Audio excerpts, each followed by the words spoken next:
You mentioned that at Lenore-Ryan, you were recruiting your own area, and I take it that you were doing some recruiting at Duke as well. These are two different schools, two different levels of competition.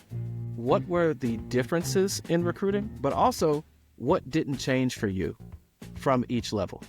Well, the differences in recruiting is, the coaches that let you in the door for the kids, right? Like, Duke's going to open a lot more doors than the Lenore-Ryan would. In terms of, I go into a school and I say, hey, coach, who are your best football players? Those are the guys I want to recruit. Well, he's going to give me two different sets of names for Lenore-Ryan versus Duke. Let's pause because, again, these are a lot of parents out here who don't understand these conversations. What do you mean that you either gave my child's name to Lenore-Ryan, or how come you didn't give my child's name? How do you decide which name to give? For every coach, probably it's different, right? But for me, when I'm sitting down and a Lenore-Ryan comes in and a Duke comes in, if I give them two different sets of names, it's because it's a bunch of different factors. But the number one is does the kid have any interest in either one of those schools?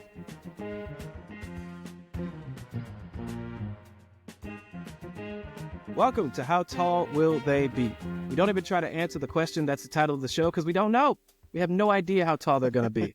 Today, we have Coach Drew Dayton. Coach Dayton is a former football player at Wake Forest, also a coach at Lenore-Ryan, Duke, and UNC Charlotte, and currently serves as the head football coach and head softball coach for the middle school of Charlotte Latin. Coach Dayton, how you doing? I'm doing well. I really appreciate you having me on. I'm looking forward to having a little bit of fun and talking youth sports. Yes, sir. Yes, sir. So, as Coach Dayton mentioned, for those who are just joining, How Tall Will They Be for the first time? We talk about youth sports. We talk about recruiting. Our goal is to provide real information. We talk to people who are dealing with what they know, not what they've heard. So for that long car ride back from the tournament, from the field, from the practice, this is something that'll actually give you some substance. So, Coach Dayton, let's jump right into it. We always like to start with the athletic history of the people that we're talking to. So what is your earliest athletic memory? For me, it would be playing Little League baseball or football for my dad in Spruce Pine, North Carolina, which is up in Mitchell County in between Boone and Asheville. Some of your listeners may have heard of it. When Helene came through, it was virtually wiped off the map. Grocery store underwater, the whole downtown underwater. So they've been pretty much devastated up there, but that's my hometown. That's where I grew up, and the people there helped raise me, and my dad coached me in Little League until I got to middle school, and my mom she was the commissioner of Little League baseball. So it was a family affair. So I remember being on ball fields before I was really even playing too, going and watching my dad coach other kids. So was baseball like your first love? Was that what really propelled you into a love of sport, or was it another one? I love just sports in general. Like, I played everything. Anytime there was a season, I was in it. But I would say, if I had to pick one that was a love, it was probably baseball. That's where I found the most success earliest. I was a catcher. I was probably the first catcher in my county that wasn't over 100 pounds at the time, because they usually put the big kid back there because they think the bigger kid is going to be able to stop the ball. And I used kind of quickness and I guess natural hand-eye coordination. And that's kind of really where started cultivating some of my coaching characteristics, with strategy, being behind the plate and getting a pitcher to throw it over my head on purpose. So I could tag the runner from third base that was trying to score out. Okay. He didn't know I was doing that. So I guess that was my first love. My grandfather played baseball at Wake Forest, so he was always out in the yard throwing with me, and my dad was a really good player growing up too. So I guess probably that was the first love. Okay. So let's jump a little bit forward to high school. Were you like the child prodigy in Spruce Pine? Were you the charity case in Spruce Pine? Or were you the coach's son in Spruce Pine that had to play? Yeah. Who were you before you got to high school? I was the undersized, really hard worker that nobody kind of thought, when people lined up for tryouts, that that person was going to have as much impact on the game as what I ended up having. But like I said, I was the catcher in baseball. I was the point guard on the basketball team, and then the quarterback, on the football team. I ran the 110 high hurdles. I ran the 300 hurdles. I was either the anchor or the start leg on the 4x1, 4x2 teams. So I just, I knew what I wanted, and I figured out a way to get it done. So I don't know if that's an answer to your question, but I really wasn't any of those things. I was just a hardworking kid who loved to play. No, that was the exact answer we were looking for. Just who were you? And that's some real serious accolades. I was doing some research. I saw you were a 4-year letterman in track. You were a 3-year letterman in baseball. You were a 3-year letterman in football. So a true multi-sport athlete coming up. But let's talk about recruitment. That's what we're here to talk about. Yeah. What was yours like? How did you end up at Wake Forest? How did you end up as a football player? We've talked about baseball. You mentioned track. You mentioned, quarterback in football. But how did you pick a sport, or how did a sport choose you for college? I don't know how long your podcast is. Is it? As long as it's got to be. But I would say, so I was pretty fortunate. So Western North Carolina, if you want to get up there to Mitchell County, you have to have a reason. Okay. And in recruiting, resources that colleges have guide the areas that they're going to spend the most time. Western North Carolina is not one of those places because, again, right, if you're going to a buffet, right, there's maybe one entree up there in the mountains. But, if you're in Charlotte or Asheville or Raleigh or some of these more densely populated spaces, you have a better chance of landing a recruit that's going to help your football program or help your baseball program or whatever sport you're recruiting for. My mom was a high school guidance counselor, so she knew the whole process from soup to nuts, what it takes in terms of getting registered with the clearinghouse, what the test requirements when they were required, SAT, ACT, what test requirements were, what the sliding, if you compare it to the sliding scale of GPA, what does that need to be, depending on the school and the level that you're aspiring to, Division I, FBS, Division I, FCS, Division II, Division III, NAIA. So she knew all of that. And she had seen other kids from my hometown that were fortunate enough to play at the next level go through those processes and mess it up and do really well. And so she was able to help guide me and ask me the same questions that I ask my own players to this day when you're trying to figure out, like, where do you want to go to school after you get done with high school? And so I had a really good guiding North Star in terms of that with my mom. But then I went to camps. I didn't go to a ton of camps. I went to the camps where I could see myself as a student. One of those happened to be Wake Forest. I also went to Appalachian and Western Carolina and the Citadel. So places I wanted to play. And so I visited those schools, summer camps, got to know the staffs, and was recruited, offered a few places, smaller schools, Liberty, Citadel, App State, Western, but Wake Forest had kind of been my dream. And I knew that it was attainable, just being, what my mindset was going into my senior year. And so I was willing to walk on there as a PWO. And then again, I guess kind of similar to how I grew up, just kept earning every opportunity that I got to get on the field. That's a great point that I want to stick with for a second. So you are a preferred walk-on at Wake. Talk about two-prong question. Talk about how the attitude of the athlete has to be to make the most of being a preferred walk-on. And then, because this podcast is really also geared towards parents, talk about, how did your parents take you being a preferred walk-on, right? Were they disappointed that it wasn't a full scholarship, or were they excited, hey, he's going ACC, right? But just want to talk about those two things.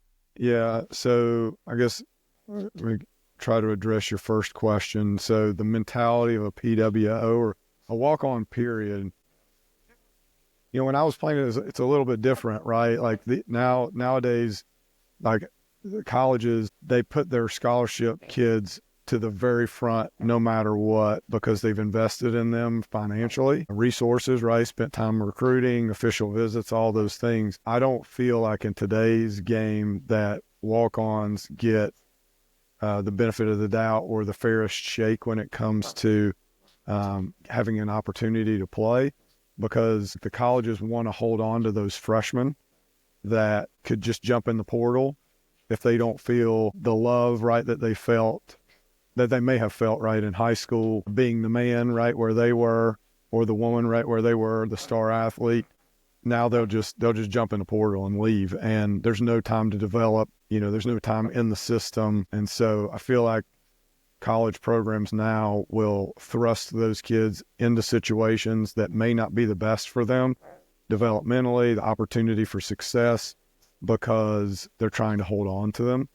Whereas a walk-on may have been a special teams player, or, a down the line backup kid, been on the travel list. They've scaled down the number of kids that can travel now, or even dress out for home games. When I was at Wake, every kid in the pro could dress out for a home game. It didn't matter if you were on the travel list or not. It made no difference. But that was a big deal, to be able to show the people right in the stands that you were on the team, right? You were a part of the team, the Rudy Rudiger thing, right? So you were a part of the team. And if you weren't out there, if you weren't dressed, right, people may have not believed you, similar to Rudy's, TV story. But now some of those kids, they can't even dress because there's rules against it. And those freshmen that are scholarship kids are being put in those positions too early just to keep them there. Okay. The second part of your question about my parents being disappointed or excited, I think that what my parents had a really great point of view on and approach was that it was my journey. It was not their journey. They were happy to be along for the ride just based on seeing my joy. Success is judged in, so many different ways, but the success that they were excited that I was coming back to them and saying it was dressing out for a game that I was never going to play in.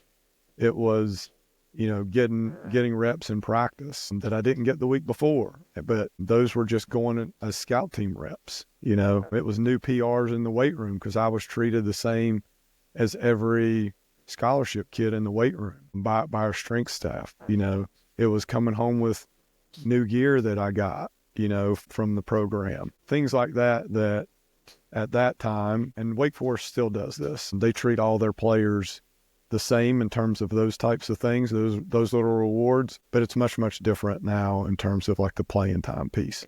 So they were just excited for me that I was enjoying it, that I had found a community, that I had teammates that I could hang out with, and I was in a really good place mentally and emotionally, and I was treated right by the coaching staff. So they were celebrating those things.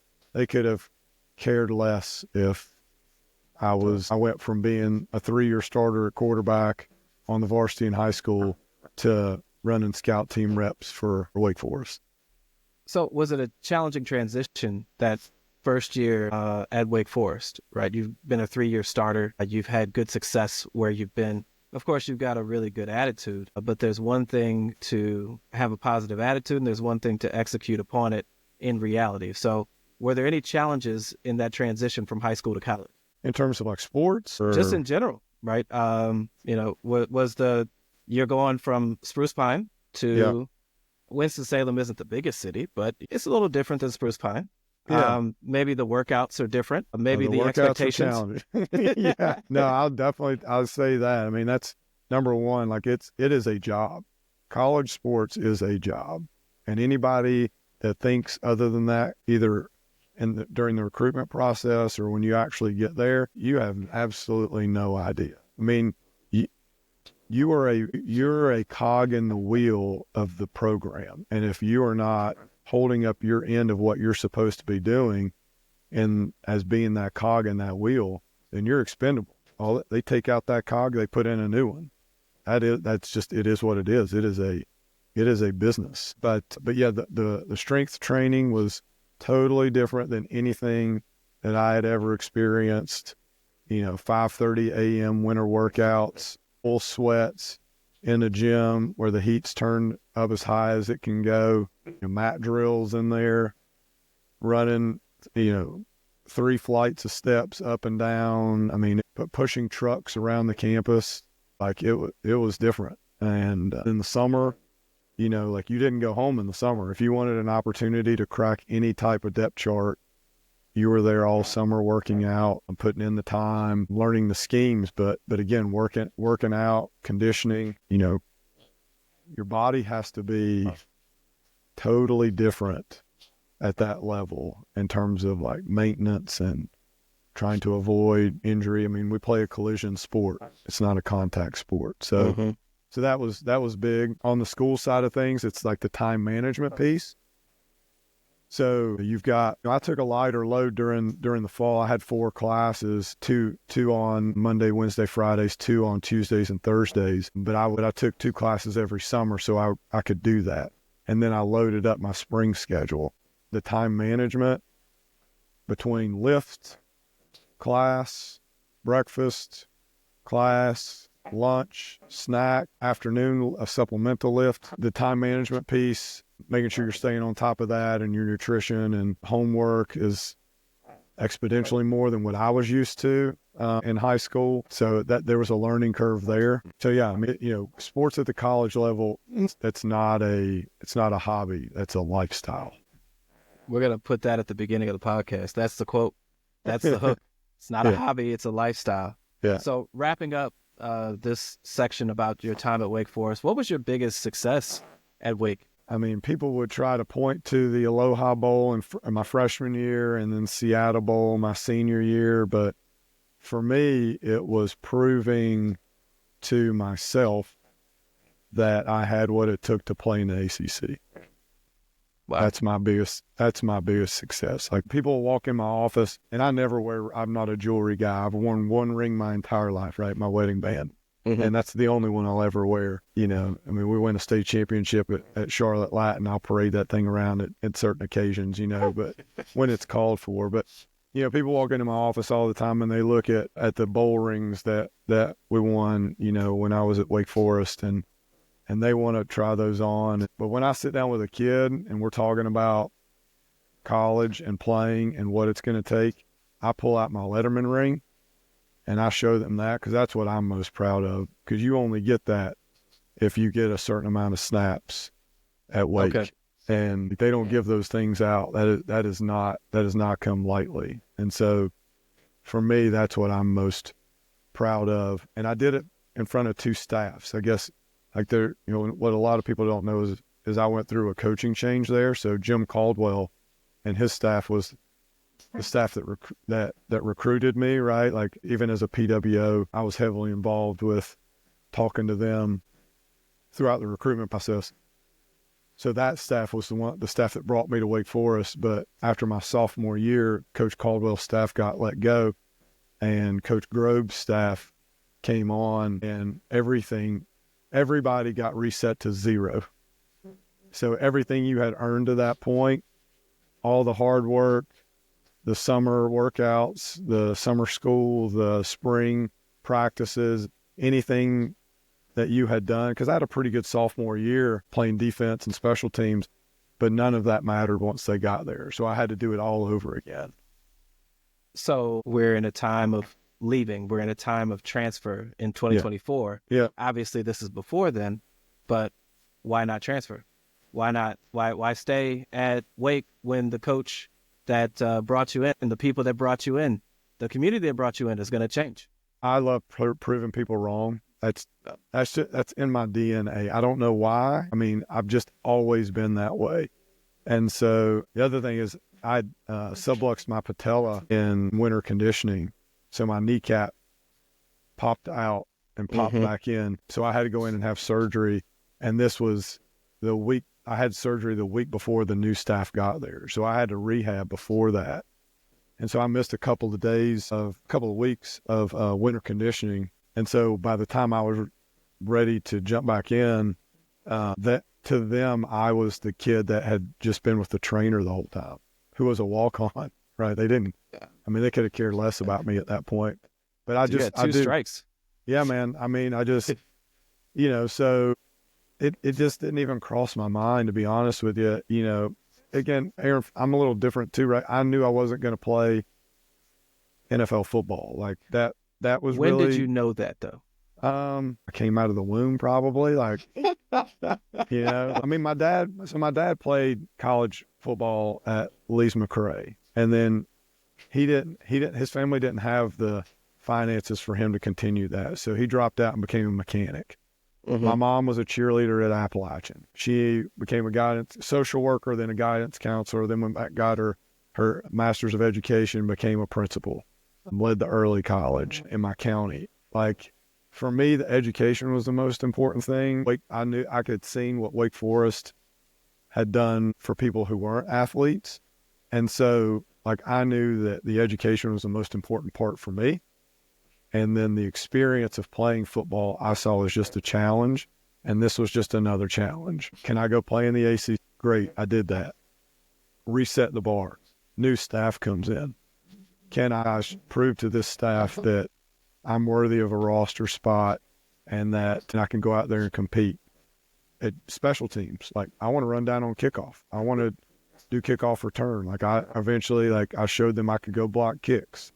So like to me, it was just another challenge and another opportunity to go out there and compete. So you're coming to the end of your time at Wake, and you're getting to your last game. You're getting to your last class. Now what? What are you thinking about? What's the next step? That's exactly what I asked myself. Now what? So my grandfather was an attorney. My plan at the beginning was to go to law school and take over his practice. That's what I told my wife too. So tricked her.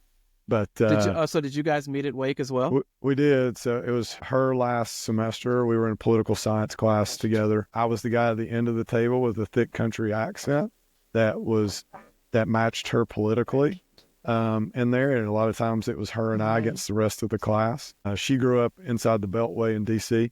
Okay. And so she was like, "Oh, wait a minute, that's interesting." That's how we met. And so I was going into my last semester at Wake, and our defensive coordinator, Dean Hood, took every senior out to breakfast before they finished to see if he could be an advocate in some way for them when they were leaving. And he was like, "What are you going to do?" And I said, "Coach Hood, I don't know. Like, I'm thinking about LSAT, but I'm just not in love with it. I've been in school and for these 4 years, and I'm thinking about, just trying something different before, I do that." And he's like, "Well, have you ever thought about coaching?" And I was like, "I don't know, maybe like here and there, maybe not directly like coaching, but I loved having a hand in seeing other people have success before I knew that was coaching. So being the point guard, I got more joy out of feeding the ball to my best friend who still has the conference and Western North Carolina record for 3-pointers. I loved feeding him the ball and getting him where he had an open look. Being the quarterback, like I could run, but I loved getting the ball to my buddies and seeing them have success. I was the catcher, right? So I loved calling pitches that I knew that guy could throw that were going to make him look good against the batter. To me, that was coaching before I knew it was coaching. And so that's what led me to take the interview that he had lined up for me at Lenoir-Rhyne. And I got extremely lucky as a young coach in that situation at LR. So you go to Lenoir-Rhyne, for those who don't know. You go to Lenoir-Rhyne, and what is your actual job title? What are you doing? I was a graduate assistant for the defense. And when I got there, so I'll back up because it's a really good story. So when I went on my interview, he took the head coach. It was his second year as the head coach. They were totally redoing the defense. He had hired a few new staff members, but the defense that they were installing was the defense that we had been running at Wake Forest when I was there as a player. Okay. He only gave me the interview as a favor to the defensive coordinator because he had, unbeknownst to me, had already hired a GA in that position. So I went in there, I got on the board, they're firing questions at me, I'm drawing things up. Halfway through the meeting, the head coach leaves. I find out later he had gone up to the athletic director's office. They both came back downstairs. They stopped the defensive meeting, took me into his office, and he said, when you came here, I didn't have a position for you, but I have one now. And I was like, okay. And, he's like, it's going to pay $250 a month. You're going to live per month? $250 a month. You're going to live on campus in a 2-bedroom duplex behind the football stadium, and we'll give you 30 meals a month. So basically 1 per day in the cafeteria. Okay, so I'm guessing that this didn't come with like a Jimbo Fisher level buyout. No. So I was like, okay. He's like, look, you don't have to answer me right now. Like it was, he's like, if we'll go down, because he really wanted the information that I had on the defense, because they had not been running that before. It was new, like the 3-3 stack, as it's still not widely used as some other defenses are now, but it was not used by 3 schools at the time. Wake Forest, West Virginia, and Glenville State were the only schools that were running the 3-3 stack at that time. This was in 2003. So he wanted that information before I left the building. So we went down, finished the meeting. I ran the whole thing as a 22, 23-year-old kid, and they're taking notes and they're taking pictures and all this stuff and trying to get it all down because that's what they were going to. And so I went home, talked to my parents. I was dating Laura at the time. She had gone back to NC State doing her prereqs for vet school. I said, I'm going to take this job. And my parents were like, okay. And so I put my student loans on hold, and I was still on my parents' health insurance. And I went down there and made it work. Ate a lot of pizza, ate a lot of Uncrustables, and earned a little bit extra money in summer camps. But to me, it was, about learning the craft, and I was getting paid with experience and knowledge and opportunity. Like I was a 22-year-old, 23-year-old kid that I had my own position. I was recruiting my own area, and I learned the ins and outs, like equipment management, doing the laundry, all the recruiting stuff, logging film, breaking down tape, all the things that really go in that people think you only call plays if you're a coach. It's all this other stuff. That's what coaching is. The calling plays is the easy part. So Coach Dayton, you're giving us like 4 podcasts in one. I mean, we got to pick an angle and go. Sorry. So here we go. Cause we could have a whole podcast about what it is to be a coach, what it is, it's not just press conferences and private jets. No. So you go from Lenoir-Rhyne to Duke, correct? Yep. Okay. So you go from Lenoir-Rhyne to Duke. And, of course, Duke is an ACC school. It might be more of a basketball school, but, it's still an ACC school, and they've put great investment and take great pride in their football program. But the specific question that I want to ask you about is recruiting. You mentioned that at Lenoir-Rhyne, you were recruiting your own area, and I take it that you were doing some recruiting at Duke as well.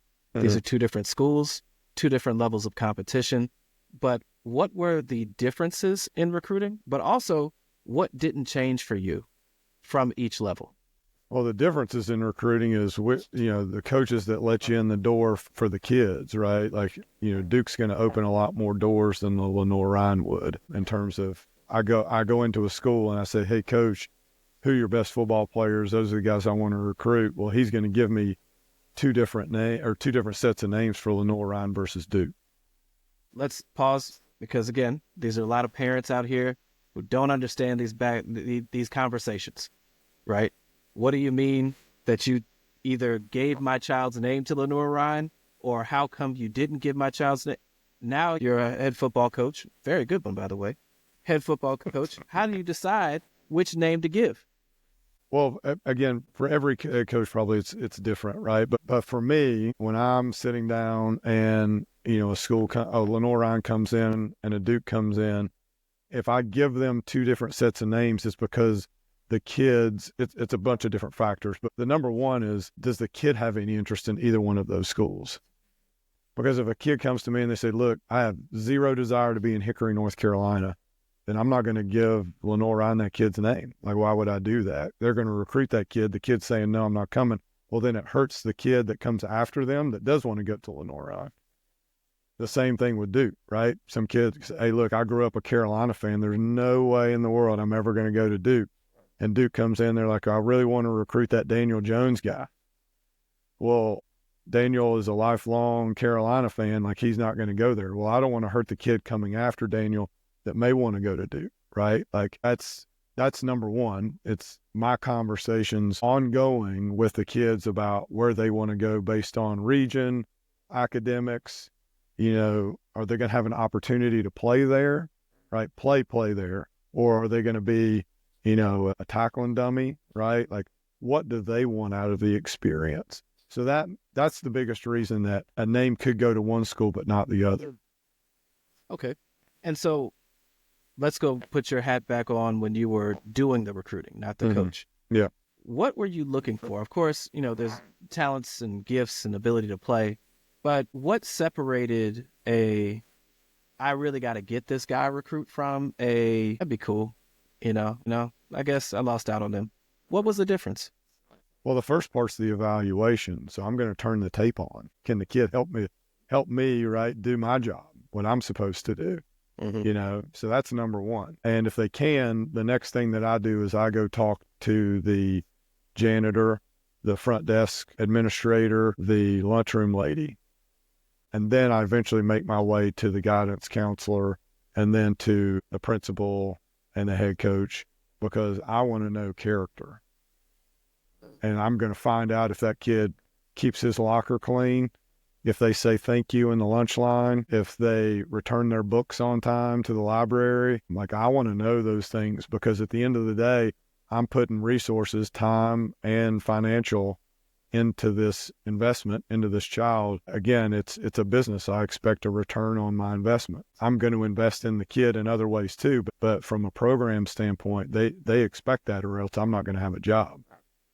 But Coach, I heard that if you just get 100,000 likes on a video of your child throwing the ball through a hoop in a storm while bricks are being thrown at them, then they get an immediate scholarship. Are you telling me that's not true? I mean, this day and age, I have no idea if that's true or not. But I'll tell you a story. I know that that's an exaggeration on your part, but I'll tell you a real story that happened that was shared with me by a college recruiter. And I'm not going to share, his name or his school, but I will say it was a Power 4 coordinator, former Power 4 head coach. So extremely reliable source that has been coaching at the college level longer than I've been alive, probably. But he went to a school and was walking in the hallway, checked into the front desk, was going to the football coach's office, and a kid stops him in the hallway, and because he saw his jacket, it had the logo on there. He's like, "Oh, you're at XYZ school?" And the coach goes, "Yeah, man, nice to meet you." Shook the kid's hand, right? And then just kept going. That was it. He goes and meets with the coach and then comes to my school. I'm the next stop.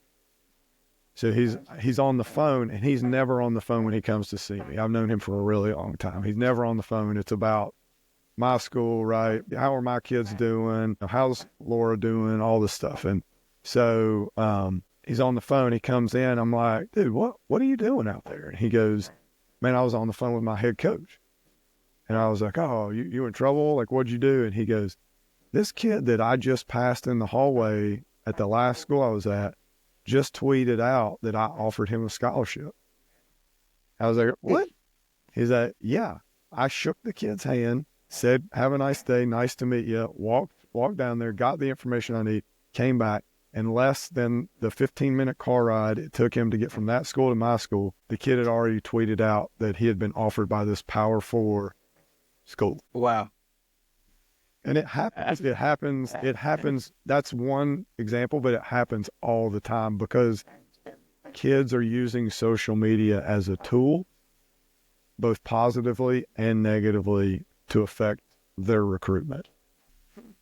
So whose responsibility is it to see through that? Is it the coach's responsibility? Because I have heard of stories where people receive star ratings just because they made up who had already offered them. Yeah. Right. Is that a coach's, a recruiter's responsibility, or should, is there like a moral responsibility to the athlete to not do that? I mean, I think it's a yes to all those things, right? Like Okay. at the end of the day, it was that coach's responsibility to make sure that his head coach understood the situation, what actually happened. It's the high school coach's responsibility as a mentor, I believe, to make sure that kids understand that social media is a tool. It can help, it can hurt you. Ultimately, it hurt that kid because he's not going to get offered by that school now, no matter what. Because if he's willing to do that, if he's willing to lie and do that, what else is he willing to do? And then, again, I think it starts at home, right? We want to point the fingers at social media or coaches or whatever it is, right? But it's our job as parents to teach our kids right from wrong. There's no reason to do that. That tool doesn't give you your self-worth. It shouldn't. You shouldn't get your self-worth from how many likes you have. We're going to put that at the front of the podcast too. You're dropping gems. So, so I want to shift gears a little bit. You have real life experience as a successful high school athlete, as a successful college athlete, as a college coach, and now as a high school coach. You also deal in youth sports as well. You talked about the history of your family being, leaders in youth sports. Youth sports now has become something, it's this monster of sorts, right? It is expensive. It is time consuming, and it just keeps growing arms. It's like an octopus or something that just keeps growing arms and more arms. Every time you cut one off, 5 more spawn. I want to ask you specifically about spending money. You were a financial advisor at Northwestern Mutual, so let's talk about spending money. Camps are expensive. Trainers are expensive. Yep. Private schools are expensive. Gear is expensive. If you are a football player, this is not the same as playing soccer where it just takes a ball and 2 goals. What is a good use of your, what camps? When should a child start going to skills camps if they're 7, 8, 9, 10 years old? When should a high school athlete start spending money to go to exposure camps? That's a big word that goes around now. I mean, soccer's expensive too now. Holy smokes. My kid played It's expensive in America. Holy smokes, man. It's wild. Yeah, right. It is expensive in America. I'll never tell somebody not to invest in their kid. That's your money. You're going to do with it what you will, but you have to realize, I don't think people understand that pay to play. If you're paying for anything, you're expecting a return on what you're paying for, right? Right. It doesn't matter what the widget is. If you're paying for it, you're expecting something in return. So with respect to the things that you mentioned, I don't think that you necessarily need to do those things to realize success. When I sit down with one of my players and their families and we're talking about what prospect camps to go to specifically for football, first of all, I'll never tell any kid to go to do a private trainer, skill development, and pay for that. Never. Because I have coaches on my staff that I pay to tell you the truth, not tell you what you want to hear. And if you're paying for skill development and that person doesn't have anything invested in you outside of you're giving them money to train you in some way, then it's about them. It's not about the kid. I don't care what they tell you. They're going to make up some sort of story that's going to be, oh yeah, it's about your kid and his development. It's just not true. It's not. With regards to prospect camps, I think that those things are valuable to gain information to help you make a great decision on whether or not you think you can play.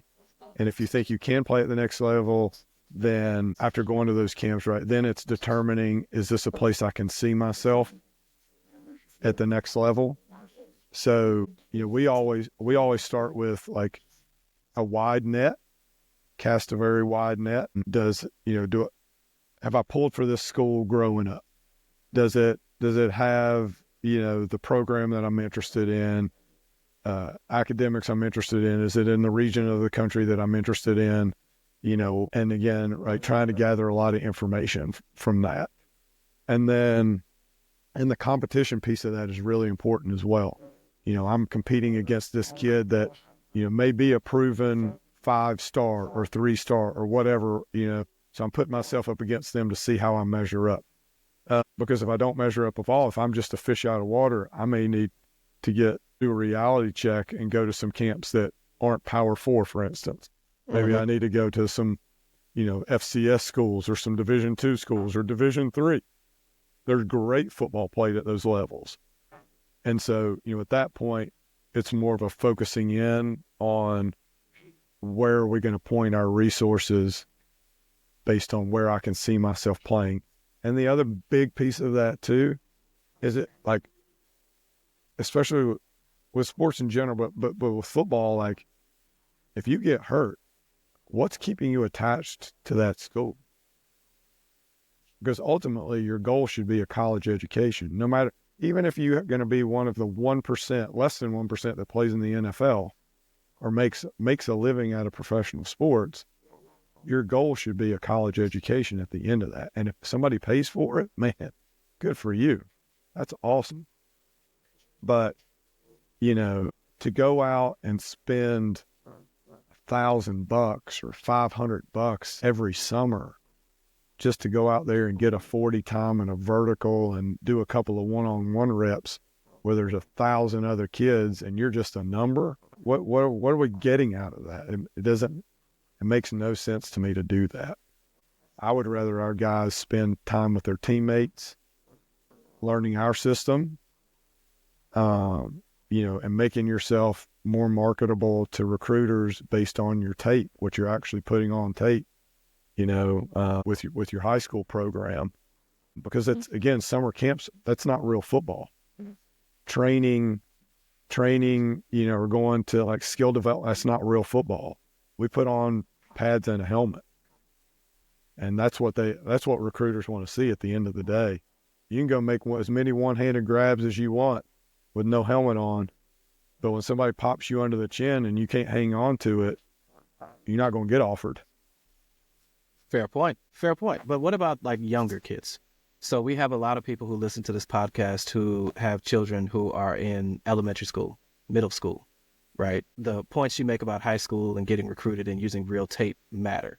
But people are out here with whole camera crews around their 10-year-old. Make them an and kid. Okay. What does that mean? They play a fall sport and a different winter sport and a different spring sport. Okay. And they're doing something different in the summer. When they start to specialize and you think that's what's going to get them over the hump to being recruited, you go and look at it. If I ask you real quick, right? This is your podcast show, and I'm going to ask you a question. All right, fair enough. Who's the best, or who do you think of first when it comes to pro athletes? Any sport, anybody. Retired, current, anybody? Anybody. Steph Curry. Multi-sport athlete. Yeah. Right? Steph Curry will tell you, like, he loves playing golf because it keeps him sharp on the basketball court.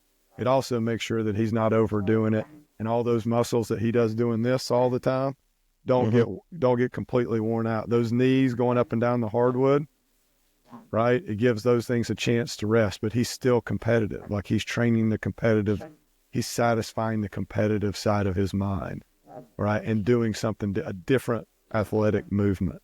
We need more and kids.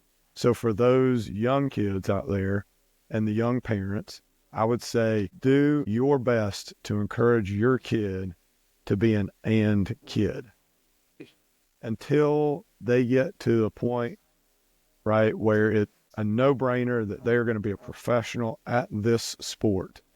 Would I ever say, okay, you need to scale it back from doing a different sport every season to maybe 2 sports? You'll never hear me or 99.9% of college recruiters say that they want kids that's always specialized in that sport.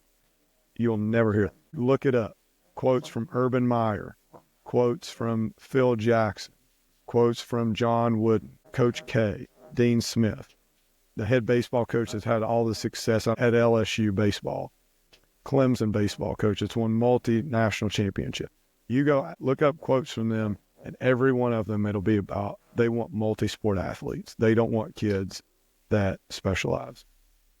So you made a point about until you know for sure that your child is going to be a pro, keep them in multisport. The challenge is everybody thinks their kid's going pro until they don't, right? Well, I won't say everybody. I'll say a large population of people. Yeah. You mentioned earlier in this conversation that you kind of knew from birth. It was in the DNA. When you were shaking the rattle, you knew I'm probably not going to be shaking this rattle in the Major League Baseball or National Football League, which is great, right? You might be in that smaller percentage, but there wouldn't be whole cities developing their tourism ecosystem around youth sports if these parents didn't believe, if a lot of them didn't believe that their child is going to go pro. Yeah. Right? So that can be a hard pill to swallow for people. And then there's the other side of it where you don't quite know how good your child is, right? And today, marketing and exposure do mean more. When I was playing, the way that it worked was you had to be good in your neighborhood. If you were good in your neighborhood, you'd get picked up on a team that traveled around the city. If you were good on a team that was good around the city, you would get picked up on a team that traveled around the region. Yep. And if you're pretty good regionally, you might get a chance to go to Vegas or Orlando once per year. Yep. Right? Now, if you have a pulse and you're 8 years old and you paid $2,000 to join the team, we don't even play in your hometown. We're going straight to Vegas, right? And then the next week we're going to LA, and the next week we're going to Dallas. So I want people like you to talk about the realities of that. I'm sure that there's some positives to memories made with friends, like you mentioned, but does that really make a difference? Does what make a difference? All that travel No. and saying, well, so you have the Elite 11, right? And then you have all these 7-on-7 tournaments. And let's say you're the MVP of a 7-on-7 tournament when you're 13. Yeah. I've never seen a kid get offered at a 7-on-7 tournament. You know why? Because college coaches aren't allowed to be there. A lot of parents don't know that.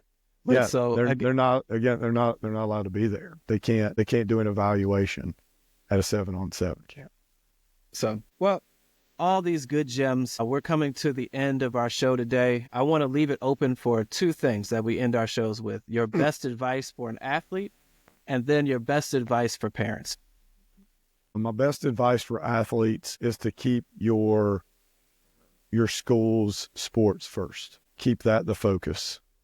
So you want to start fighting with people at the very end of the show. Why'd you? Because that's gonna. You want to fight now. You want to scroll. You can scroll my address across the front. Aaron, I ain't afraid of nobody. So now you want to fight. Yeah. No. I'm sorry. Go ahead. I would say that's number one, because you don't go back to reunions for your travel team. You never have a reunion. I've never heard of a travel team reunion when you're in my age, right? 44 years old. It's my 20th year from when I played travel ball reunion with whatever AAU team. But I'll go back to Mitchell High School 20-year reunion, and that team that I played with, I grew up with those guys. I was in class with them, right? Like seeing them and how their families are, right? Those are the reunions that you go back to. So make sure you're making memories with those people. And then for parents, and being and kid, that's the other thing. And then for parents, I would say the same thing to your listeners that I say to all the parents when I do a beginning of the year meeting. It's their journey. It's not your journey. So let them live their journey. Let them enjoy that experience. Don't make it about you. Your time's done. You had that chance. It's over. Let them figure it out. And you can guide them along the way. You cut right to the heart, Coach, telling people that it's over. But it is, people. You're done. There's no amount of Jordans that are going to bring it back. No. But no, Coach Dayton, thank you so much. If people had questions or wanted to contact you, how can they get in contact with you? The best way is email. So it's my first name, Drew, DREW, Dayton, DAYTON, charlottelatin.org. That's the best way. And then if it's too much to type, then I'm always open to having conversations with people to help them and help, especially kids, where it comes to helping kids. Well, Coach, thank you so much. This has been How Tall Will They Be? Where, again, we didn't even try to answer that question because we really don't know.